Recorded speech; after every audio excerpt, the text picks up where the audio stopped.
مشرکان چونکې داسې خلک وو چې جاهلان وو، که هغو باندې به یې د محنت وکړو نو یو څیز طرف ته دې راغیبه کولی شو. ټیک شو؟ یو سړی د هېڅ نه دی خبر، نو که په هغه باندې ته کوشش وکړي یو مقصد ورته مخې ته کښېږدي او د هغې ترغیب ورکې نو کېدای شي هغه هغې ته مایل شي. یو سړی داسې دی چې دی پوه دی او سره د پوهې نه د ځان نه جاهل جوړ کړلی، نو د هغه سړي پوهه کول ډېر مشکل دي. صحیح شوله که نه؟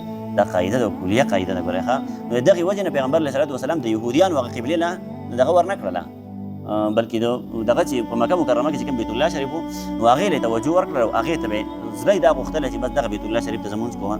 بیا چې کله نبی علیه صلات وسلام دغلته لاړو مدینې منورې ته، نو دغه حکم وشو چې ته اوس مسجد اقصی طرف ته لمونځ کوه. خو د نبي علیه صلات وسلام د اول نه داسې خوښه وه چې یاره د بیت المقدس په ځای باندې د بیت الله شریف ته لمونځ کولی کېږي، دغه دې زموږ قبله وګرځولی شي.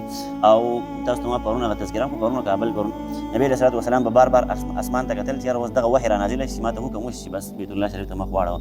نو بیا 18 یا 14 میاشتې پس الله جل شانه دغه حکم راولېږو چې تاسو اوس واپس بیت الله شریف ته. په دغه کې هم د الله جل شانه دغه حکمت و چې ګوره ته کله مکې مکرمه کې چې دا کومه بیت الله دی کومه قبله ده دغې ته که ته مونځ شروع کړې نو کافران به متاثره شي، لږ ستا نه به متاثره شي. هلکه زموږ سره دونه اختلافات دي، زموږ سره دونه جنګ جګړې راځي، دونه اختلافات راځي، د هغې باوجود دی زموږ قبلې طرف ته مونځ کوي. نو په دې کې د الله جل شانه دغه حکمت و چې دا خلک به متاثره شي ستا نه او د دغې ډېر زیاته فایده راووتله. بیا په وروسته زمانه کې ډېر شي خلک مسلمانان شو، ځکه اوله کې خو مشرکانو دا پیغورونه ورکول چې هلکه دا مدینې منورې ته لاړو د یهودیانو د خوشحالولو دپاره بیت المقدس ته مونځ شروع کړو. صحیح، حالانکې هغه د الله جل شانه حکم و.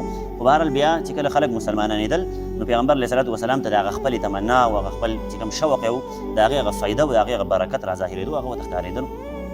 نو دغه الله جل شانه بیا 18 میاشتې پس تقریبا دغه حکم وکړو چې اوس بیت الله شریف ته مخ واړوه. د هغې نه واله تر د قیامته ورځې پورې زموږ قبله چې کومه ده نو هغه کعبة الله د بیت الله شریف دی. صحیح شوله که نه؟